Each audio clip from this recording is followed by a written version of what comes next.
आपने कहा ना कि जी प्रोजेक्शन उस तरह से नहीं हो सकी। आई रिमेंबर इमरान खान साहब भी जब लाहौर आते हैं तो एक आध दफ़ा उन्होंने अक्सर ये जिक्र कर देते हैं अपनी तकरीर में कि उस्मान बुज़दार साहब बड़ा ज़बरदस्त काम कर रहे हैं, लेकिन क्योंकि प्रोजेक्शन नहीं होती इस वजह से लोगों को पता नहीं चलता।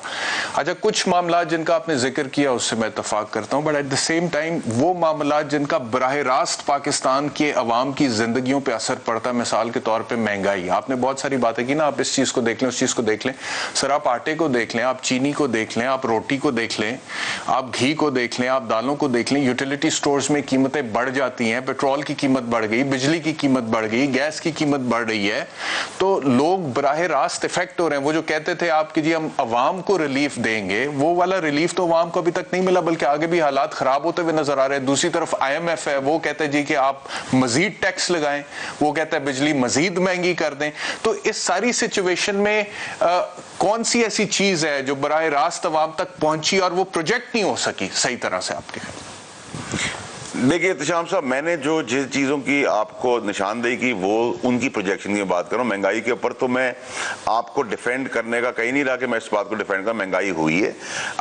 IMF प्रोग्राम से अगर हम शुरू करें तो IMF प्रोग्राम में इसलिए पाकिस्तान को जाना पड़ा क्योंकि पाकिस्तान बैंकरप्सी के ऊपर खड़ा था। अगर हमें उन्होंने डॉलर्स के कुएं दिए हुए होते पुरानी गवर्नमेंट के अंदर और मईशत आसमान से बातें करती और रिजर्व्स अरबों खरबों रुपए के डॉलर्स के होते तो हमें IMF में जाने की जरूरत नहीं होती। लेकिन जहां मुल्क डिफॉल्ट कर रहा था, जहां बैंक कर रहा था, जिस स्टूडियो में आप बैठे हुए उसकी कैपेसिटी जो है वो 10,000 रुपए की और उस पर आप 1 करोड़ रुपए का कर्जा डाल दें तो आप कैसे पे बैक करेंगे? मुल्क की कैपेसिटी थी 100 रुपए लेने की और 100 रुपए वापस करने की, आपने उस मुल्क के ऊपर 10,000 रुपए कर्जा चढ़ा दिए। उस 100 रुपए की कैपेसिटी से वापस करेगा क्या करेगा? जी, आपके दौर में और कर्जे चढ़ गए के कुएं में फेंक दिया। देखिए तो मुझे एक बात बताएं सर, अगर मैं बैंक को सर मैं डिफॉल्ट करवा दूं बैंक को, मुल्क को, क्या मैं बैंक करप्ट करवा दूं? मैं मुल्क की बका, मुल्क की शान, मुल्क को जिंदा रखने के लिए अगर मुझे किसी की नहीं सर, देखिए इत्तेशाम साहब, आपके डिफॉल्ट कराते हैं, आपका होमवर्क इत्तेशाम साहब, मैं आपको फिर बहुत सारी और मिसालें दूंगा। जो डैम आज बन रहे हैं जिस कीमत पे और जिस कीमत पे उस वक्त बन रहे थे, पैसे का क्यों डिले हुए? जो रोडें आज बन रही हैं उनकी कीमत अगर 10 रुपए है तो इनके एतबार में 25 रुपए थी। ये क्यों फर्क आ रहा है? क्योंकि ईमानदार गवर्नमेंट को ये चीजें फेस करनी, क्योंकि आपकी गवर्नमेंट समेत ब्यूरोक्रेसी के अंदर रज बस गई है, खून के अंदर है हराम और रिश्वत। अगर आप उस चीज को उस एडिक्शन को हटा रहे हैं तो आप अगर सिगरेट भी पीते हैं तो उसमें भी टाइम लगता है आपको। मैं तो फैसल साहब आपकी बात कर रहा हूं ना। देखिए वो जो भी थे अब वो हुकूमत का हिस्सा नहीं है, वो ऑपोजिशन में बैठे हुए सर। 3 साल से हुकूमत आपके पास है, अगले 2 साल भी आपके पास रहनी है। आप कहते हैं कि पूरे पाकिस्तान में सिंध के अलावा हमारी हुकूमत और अगले 5 साल भी हमारे होंगे। तो सवाल ये है कि पिछले जो कर गए सो कर गए सर। अब आगे आप लोग 3 साल से इक्तदार संभाले बैठे हैं, आगे भी आप कहते हैं 5 साल हमारे होंगे। और जिस चीज को आप बड़ा आराम से साइडलाइन कर देते ना सर कि महंगाई के ऊपर तो मैं आपसे बहस कर ही नहीं, क्यों नहीं कर रहे? और अगर आप बहस नहीं कर रहे हैं तो मुझे बताएं कि महंगाई है क्यों? क्योंकि सर मैं तो बहस कर रहा हूं ना, क्योंकि बराह रास्त एक आम पाकिस्तानी का तो मसला ही महंगाई है। उसके लिए तो बच्चे को स्कूल भेजना, उसका अस्पताल में इलाज कराना और जी किचन चलाना मुश्किल हुआ है। फैसल साहब, इत्तेशाम भाई, आपके वालिद ने एक घर लिया होगा आपकी पैदाइश पे, या आप बच्चे होंगे, मेरे वालिद ने लिया वो घर, उस टाइम पे 10 रुपए का था। आज वही घर आज 100 रुपए का हो गया या 1000 रुपए का हो गया है। तो क्या हम गवर्नमेंट को आके ये कह रहे हैं कि हमारे अब्बू ने 10 रुपए का लिया था, आप हमसे 10 रुपए में वापस ले लें? हम यही कहते हैं ना, हमने 10 रुपए का लिया था, 1000 का हो गया, ले लो।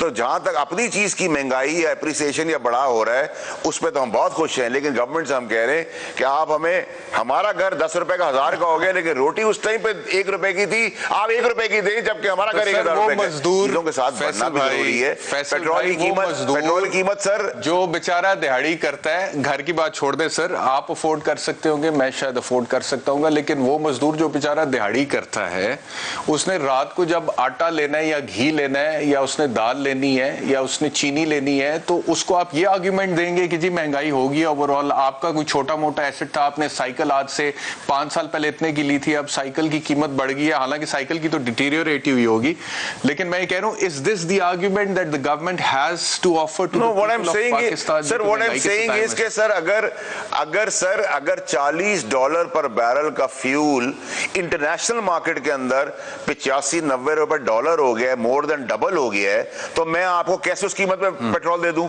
मुझे इसका आप जवाब दे दें। ये तो मेरे हाथ में नहीं ना, पाकिस्तान के पास प्योर पेट्रोल का कुआं थोड़ी है। इंटरनेशनल मार्केट से पेट्रोल आपने लेना, वो $40 पर बैरल था, आज 80-85-90 रुपए, कल 200 रुपए हो जाएगा।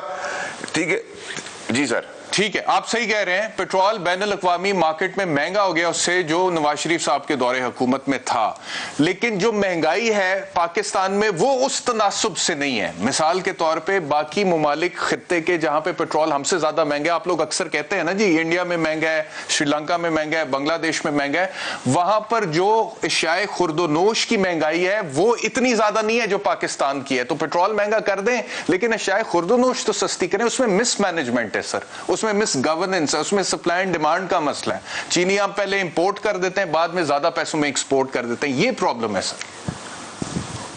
देखिए एहतशाम साहब, एक तो ये कि प्लीज आपको थोड़ा सा आपके तवज्जुह से कौम को अंडरस्टैंड करने की जरूरत है, और आपकी मदद की जरूरत as and by and large media की जरूरत ये है कि आप लोगों को बताएं कि जी एक टाइम था जब हिस्सेदारी होती थी, तुम ये कर लो, तुम्हारी शुगर मिल ये करेगी, मेरी शुगर मिल ये करेगी, फलाना आटा होगा, फलाना स्टॉक होगा। जब एक वेव के खिलाफ आप जाते हो, जब मिजाज के खिलाफ आप जाते हो, जब माफिया से खिलाफ जाते हो, तो थोड़ी सफरिंग भी होती है। उस सफरिंग का नतीजा इंटरनेशनल महंगाई का नतीजा, जो कर्जे हम पे छोड़ गए उसका नतीजा, उसके सूद का नतीजा। हमारा बस चले, इमरान खान साहब का बस चले तो गरीब के लिए आधी कीमत पे फ्यूल कर दे, लेकिन अगर आधी कीमत में फ्यूल यहां कर देगा तो वहां डिफॉल्ट कर देंगे हम कर्जे के। 15 सेंट के ऊपर आप एग्रीमेंट करके गए 15 साल के लिए बिजली का, आज वही बिजली 4 सेंट में मिलती है, बहुत शुक्रिया। और गवर्नमेंट पाकिस्तान को उसको निभाना जरूरी है। बहुत शुक्रिया सेनेटर फैसल वाडा साहब। और वाडा साहब ये जो कह रहे थे ना कि इमरान खान साहब का बस चले तो वो फ्यूल सस्ता कर दें पाकिस्तान के अवाम के लिए, तो मुझे याद आ गया ज़माने तालिब इल्मी में तकरीरी मुकाबलों में हम जब हिस्सा लेते थे तो पंजाबी तकरीरी मुकाबला एक हो रहा था, उसका मौजू था शरीफ हो जिदा बस न चले। तो इमरान खान साहब भी शरीफ हैं क्योंकि उनका बस ही नहीं चलता। अगर बस चल जाए तो फ्यूल भी सस्ता कर दें, अवाम को और भी रिलीफ दे दें।